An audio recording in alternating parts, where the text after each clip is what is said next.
नमस्कार साथियों, मैं हेमंत सर फिर से आप सबका अपने इस अलंकार ट्यूटोरियल के पढ़ा डिजिटल प्लेटफॉर्म पे स्वागत करता हूं। दोस्तों, आज लगभग 3-4 दिनों से एक मुद्दा बहुत ही गंभीर बना पड़ा है और इस समय इस पर बहुत सारी चर्चाएं हो रही हैं कि ये ओपीएस क्या है, एनपीएस क्या है और यूपीएस क्या है। ओपीएस की अगर बात करें तो इसका पूरा फुल फॉर्म होता है ओल्ड पेंशन स्कीम, यानी ओल्ड पेंशन योजना। अभी सरकार ने हाल ही में, आपके केंद्र सरकार ने क्या किया है कि यूपीएस नाम से एक नया चीज क्या किया है, लॉन्च किया है, जिसमें न्यू पेंशन योजना और ओपीएस यानी ओल्ड पेंशन योजना को कंबाइन किया गया है। तो आज हम लोग इस वीडियो में बहुत अच्छे से जानेंगे कि ओपीएस यानी ओल्ड पेंशन योजना क्या था और अभी जो सरकार ने नियम को लागू किया है वह सरकारी कर्मचारियों के लिए कहां तक लाभप्रद है और उससे किस सरकारी कर्मचारी को सबसे अधिक फायदा होगा। साथ में ही ये भी आपका कंफ्यूजन दूर हो जाएगा कि ओल्ड पेंशन योजना और यूपीएस में क्या अंतर है। तो एक एक बिंदुओं पर हम लोग बहुत अच्छे से और बहुत बढ़िया तरीके से क्या करेंगे, हम लोग इस पर डिस्कस करेंगे। आप वीडियो के अंत तक बने रखिए ताकि आप इस पूरी स्कीम को और पूरे न्यूज को, पूरे खबर को बहुत अच्छी तरीके से जान सके कि ओपीएस क्या होता है, एनपीएस क्या है और यूपीएस क्या है। तो पूरी चीजों को हम लोग बहुत अच्छे से जानेंगे, समझेंगे। एक एक बिंदुओं पर हम लोग बहुत विस्तृत चर्चा करेंगे। तो चलिए एक एक बिंदुओं को हम लोग स्टार्ट करते हैं और बात करते हैं। तो सबसे पहले हम लोग न्यूज की बात करते हैं कि अभी हाल ही में न्यूज क्या आया। मैं जूम कर लेता हूं ताकि आपको इसे पढ़ने में किसी भी प्रकार का कोई दिक्कत ना हो।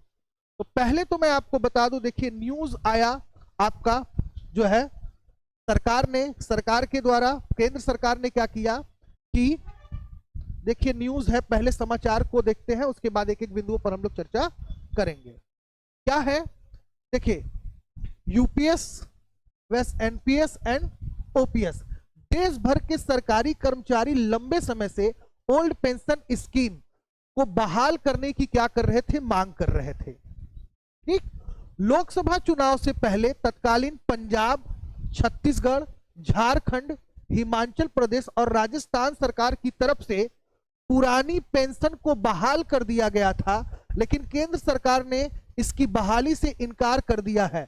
लेकिन केंद्र सरकार ने कर्मचारी की उस मांग को मान लिया था जिसमें न्यू पेंशन स्कीम यानी एनपीएस में बदलाव करके इसके तहत गारंटी देने की मांग की जा रही थी। ठीक है, अब इस पेंशन पर मोदी सरकार ने बड़ा कदम उठाते हुए, यहां से देखिए खबर को आराम से समझिए, अब इस पर मोदी सरकार ने बड़ा कदम उठाते हुए यूनिफाइड पेंशन स्कीम यानी यूपीएस को क्या किया है, लॉन्च कर दिया है। और यह आपका 1 अप्रैल 2025 से क्या किया जाएगा, लागू किया जाएगा। यानी एनपीएस जो अभी जो है कि बहुत सारा इसका विवाद हो रहा था, लोग ओल्ड पेंशन योजना को चालू करने की बात कर रहे थे, उस स्कीम को फिर से शुरू किया जाए इसके बारे में लोग बात कर रहे थे। तो यहां पर सरकार ने उनके उस मांग को तो पूरा नहीं किया, बल्कि उसके आधार पर कुछ संशोधन करके एक नई चीज जिसको कहा जाता है यूनिफाइड पेंशन स्कीम, इसको लॉन्च किया। और यह पूरी तरीके से प्रभावी आपका 1 अप्रैल 2025 से ये क्या हो जाएगा, पूरी तरीके से एक्टिव हो जाएगा। यानी आपका जो फाइनेंशियल ईयर है जो आपका 1 अप्रैल से स्टार्ट होता है, तो ये 2050 से क्या किया जाएगा, स्टार्ट कर दिया जाएगा। अब हम लोग जानते हैं कि ये क्या था, ओल्ड पेंशन योजना क्या था और इसके क्या फायदे थे और इसे सरकार ने किस प्रकार से प्रतिबंधित कर दिया, क्यों इसको बंद कर दिया। तो चलिए आगे चलते हैं और आगे इसको हम लोग अच्छे से समझने का प्रयास करते हैं। तो पहले तो देखिए क्या है कि ये जान लेते हैं कि 50% पेंशन पाने के लिए क्या प्रावधान है। जो 50% पेंशन हम पाते हैं सैलरी का, उसको प्राप्त करने का क्या प्रावधान है, पहले इसके बारे में हम लोग जान लेते हैं। तो देखिए, नई पेंशन स्कीम के तहत रिटायरमेंट से पहले के आखिरी 12 महीने में एक एवरेज बेसिक सैलरी का 50% पेंशन के रूप में मिलेगा। लेकिन यह फायदा तभी मिलेगा जब किसी कर्मचारी ने न्यूनतम 25 साल काम किया हो और इसके अलावा भी नई पेंशन योजना के तहत अलग अलग फायदे मिलते हैं। जैसे इसमें guarantee pension, guarantee family pension, guaranteed minimum pension, और इसके साथ आपका इंडेक्शन एंड आपका लिंकेड इन्फ्लेशन और ग्रेजुएटी के अलावा अतिरिक्त भुगतान। लेकिन आपको यूनिफाइड पेंशन स्कीम और न्यू पेंशन योजना और आपका ओल्ड पेंशन योजना यूपीएस के बीच का अंतर पता होना चाहिए कि ये क्या है और इसमें क्या क्या अंतर है। ठीक, तो पहले हम लोग एक एक बिंदुओं पर चर्चा करेंगे कि ये क्या था और इसमें क्या बदलाव किया गया और कैसे इसको क्या किया गया, बंद किया गया। तो सबसे पहले हम लोग ओल्ड पेंशन स्कीम के बारे में बात करेंगे। किसके बारे में बात करेंगे? ओल्ड पेंशन स्कीम के फायदे क्या है और ये क्या था। तो पहले मैं आपको बता दूं अभी क्या था, 2005 से पहले, कब 2005 से पहले जिन लोगों ने सरकारी नौकरी यानी कोई भी गवर्नमेंट सर्विस जिन्होंने ज्वाइन किया था, तो उनके लिए तो पहले आप जान लीजिए कि ओल्ड पेंशन स्कीम है। लेकिन 2005 के बाद सरकार ने क्या किया था, ओपीएस यानी ओल्ड पेंशन योजना में क्या कर दिया था, बदलाव कर दिया था। देखिए, ओल्ड पेंशन स्कीम की अगर बात करें अर्थात ओपीएस के तहत रिटायरमेंट के समय कर्मचारी की सैलरी का 50% पेंशन के रूप में दिया जाना क्या था, तय था। क्या होता था, 2005 से पहले आपका जो भी सरकारी कर्मचारी होता था उसके टीए डीए और उसकी सैलरी से कुछ चीजें काटी जाती थी, और उसके बाद जब वो 20 साल 25 साल 30 साल जब जॉब कर लेता था, तो जॉब के बाद जब वो रिटायर होता था तो उसके जो पैसे काटे गए थे वो, और उसके साथ साथ उसमें सरकार भी उनके पेंशन उनको पैसे में क्या करता था, उनके कटे हुए पैसे में अपने पैसे को क्या करता था, ऐड करता था। और लास्ट मंथ में यानी रिटायरमेंट का जो लास्ट मंथ होता था उसके अकॉर्डिंग जो उनकी सैलरी बनती थी, उस सैलरी से उस सैलरी का 50% जो था वो उनको पेंशन के रूप में क्या करता था, देता था। ठीक, ये इसका पूरा का पूरा प्रावधान था। आगे जानते हैं कि ओपीएस में जनरल प्राइवेटी फंड यानी जीपीएफ का भी प्रावधान है। अब जानते हैं कि जीपीएफ क्या होता है। तो इसमें क्या है, कर्मचारी अपनी सैलरी के एक तय हिस्से का क्या करता था, निवेश कर सकता है। क्या करता है, निवेश करता है, जो कि उसे रिटायरमेंट के समय ब्याज के साथ क्या होता है, वापस होता है। यानी क्या करता था कि जो कर्मचारी होता है वह अपने सैलरी के कुछ पैसे को क्या करता है, निवेश करता है, और इसके बाद जब वो रिटायर होता है तो वह पैसा इसको जो है क्या होता है, ब्याज सहित जुड़कर क्या होता था, वापस मिलता था। ओपीएस के तहत कर्मचारी ज्यादा से ज्यादा 20 लाख रुपए की ग्रेजुएटी पाने का हकदार है। यानी जो ओपीएस था उस ओपीएस के तहत लगभग जो कर्मचारी है वो 20 लाख रुपए की ग्रेजुएटी पाने का हकदार होता था। साथ ही ओपीएस में कर्मचारी को पेंशन सरकारी खजाने से दी जाती है। यानी जो आपका ओपीएस है उसमें जो आपको कर्मचारी है उस कर्मचारी का जो पेंशन होता था वो किससे दिया जाता था, सरकारी खजाने से दिया जाता था। साथ ही रिटायर कर्मचारी की मौत होने पर उसके परिवार को पेंशन का फायदा मिलता था। साथ ही नौकरी के दौरान ओपीएस के लिए कर्मचारी की सैलरी से किसी प्रकार की कटौती नहीं होती थी। इसके अलावा इसमें हर 6 महीने में महंगाई राहत यानी डीआर, महंगाई भत्ता जिसको आप कहते हैं, तो महंगाई राहत मिलने का भी क्या था, प्रावधान था, जिसमें बढ़ती महंगाई से क्या होती थी, राहत मिलती थी।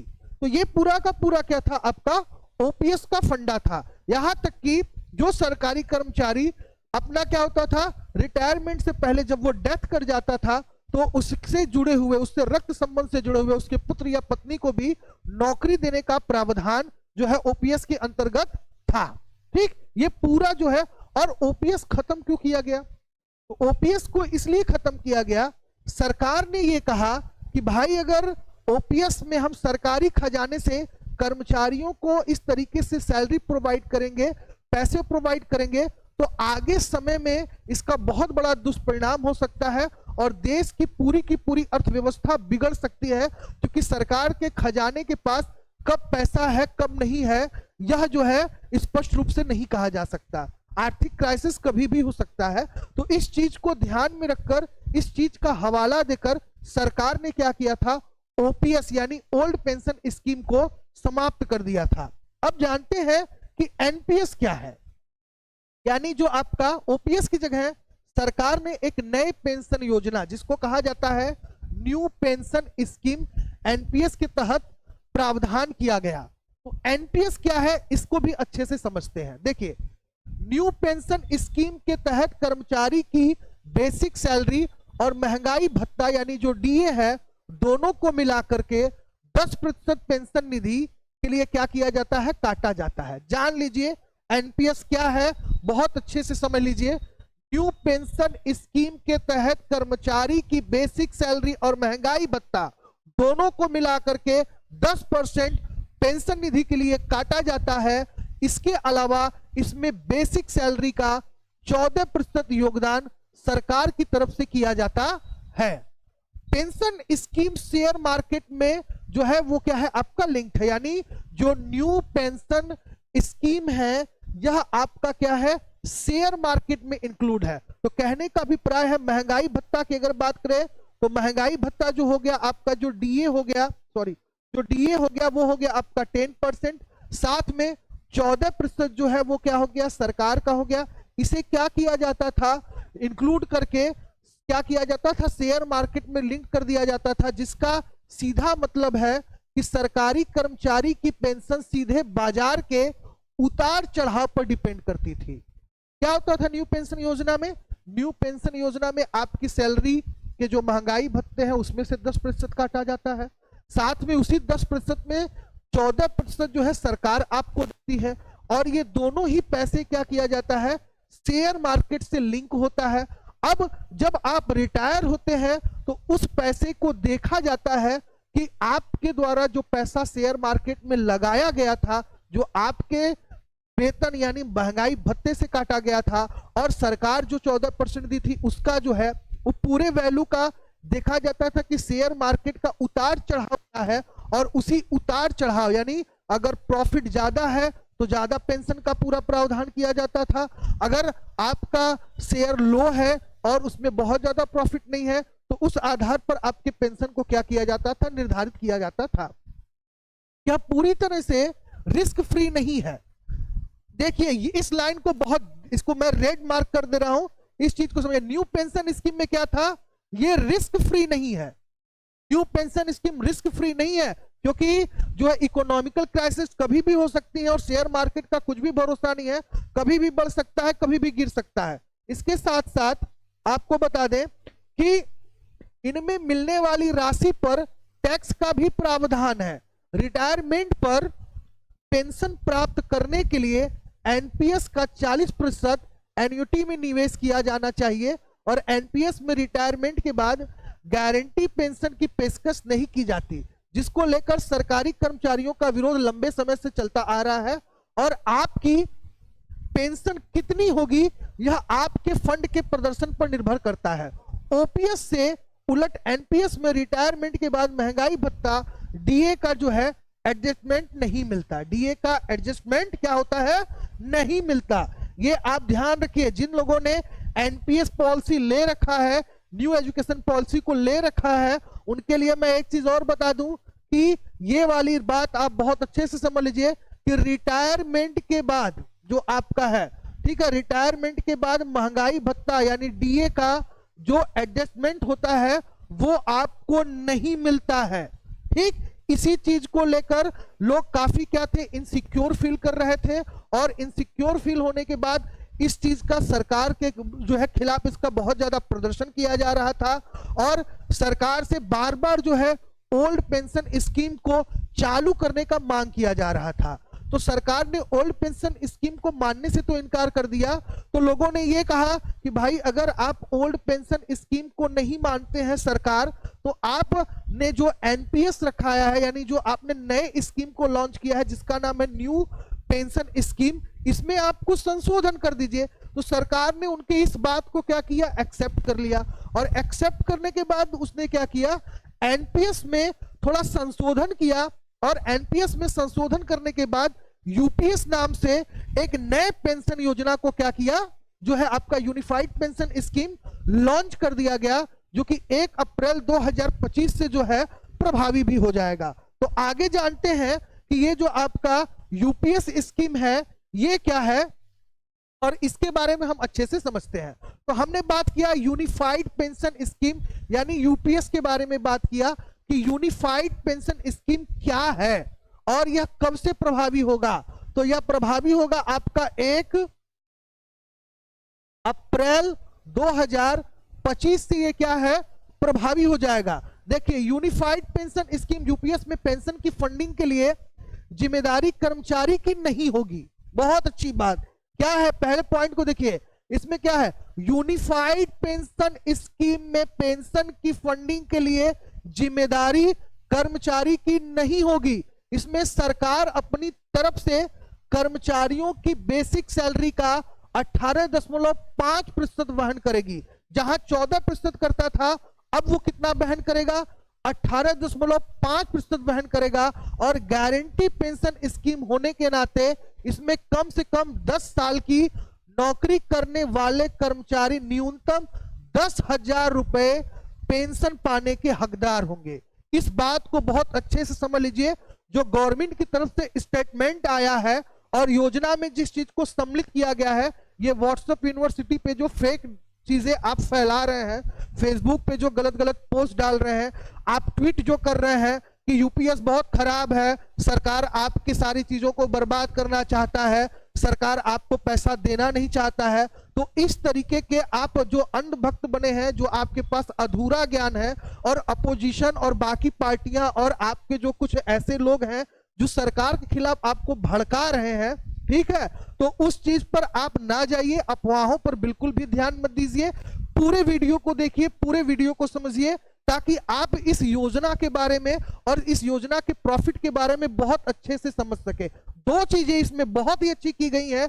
पहली चीज कि जो आपके, अगर आपने कम से कम 10 साल तक नौकरी किया है, तो ये भैया 10,000 रुपए न्यूनतम पेंशन पाने के आप हकदार हैं, और ये रिस्क फ्री है, ये शेयर मार्केट से लिंकेड नहीं है। न्यू पेंशन योजना का जो आपका पैसा होता था वो शेयर मार्केट से लिंकेड होता था, और उसमें प्रॉफिट और लॉस जैसी चीजें हो सकती थी, उसमें आपका नुकसान था।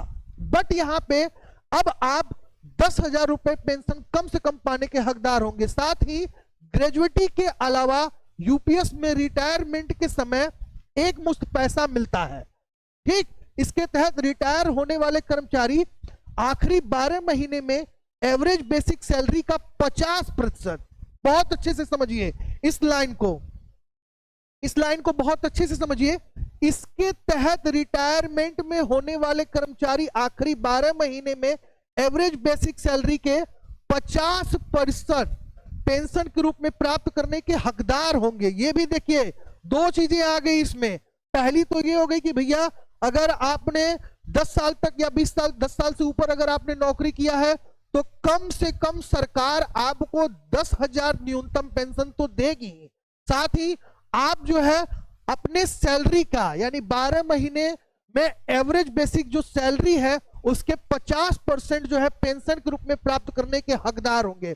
और किसी कर्मचारी की रिटायरमेंट से पहले मौत हो जाती है, तो ये भी ध्यान दीजिए, ये भी बहुत अच्छा चीज किया गया है कि किसी भी कर्मचारी की रिटायरमेंट से पहले मौत हो जाती है तो फैमिली पेंशन के तौर पर पत्नी या पति को 60% क्या किया जाएगा, दिया जाएगा। कितना दिया जाएगा, 60% दिया जाएगा। और यूपीएस के तहत इन्फ्लेशन इंडिफिकेशन का फायदा मिलेगा। यह भी एक बहुत अच्छी चीज है। क्या है, यूपीएस के तहत इन्फ्लेशन इंडिफिकेशन का भी आपको फायदा मिलेगा, और जो कि महंगाई भत्ते की तरह है।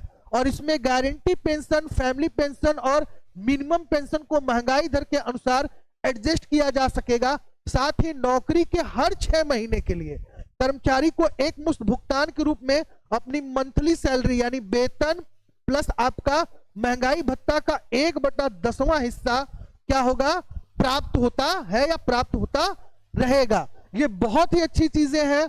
और यूपीएस के खिलाफ जो भी चीजें आपको गलत वे में समझाई जा रही हैं, उस चीज से आप बिल्कुल भी अनभिज्ञ हो जाए और इसको बहुत अच्छे से समझ ले कि यूनिफाइड स्कीम जो है वो क्या है। साथ में बात करते हैं किसमें ज्यादा फायदा और किसमें मिलेगा सबसे ज्यादा पैसा। चलिए आगे चलते हैं और इसको और अच्छे से समझते हैं। ठीक, किसमें ज्यादा फायदा है और किसे मिलेगा सबसे ज्यादा फायदा। तो old pension scheme, new pension scheme के बाद अब सरकार ने यूनिफाइड पेंशन स्कीम को पेश कर दिया है, लेकिन कर्मचारियों के लिए ज्यादा फायदेमंद कौन सी है, इसको लेकर सरकारी कर्मचारियों से लेकर आम आदमी तक के बीच क्या हो रही है, बात हो रही है। आपको बता दें यूपीएस एनपीएस के मुकाबले ज्यादा फायदेमंद है। बिल्कुल सही, अभी हमने आपको बताया कि यूपीएस जो है वो एनपीएस के अकॉर्डिंग ज्यादा फायदेमंद है, और यह तो तय है कि forum of MCD engineering association के अध्यक्ष नरेश शर्मा का कहना है कि यह कर्मचारियों के लिए एनपीएस से कई मायने में बेहतर है।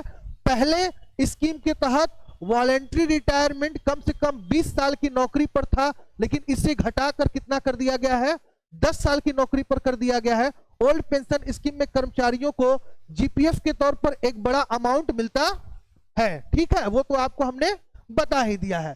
तो कहने का अभिप्राय क्या है कि आप इस चीज को बहुत अच्छे से समझिए और बहुत अच्छे से जानिए कि ओपीएस क्या है, एनपीएस क्या है।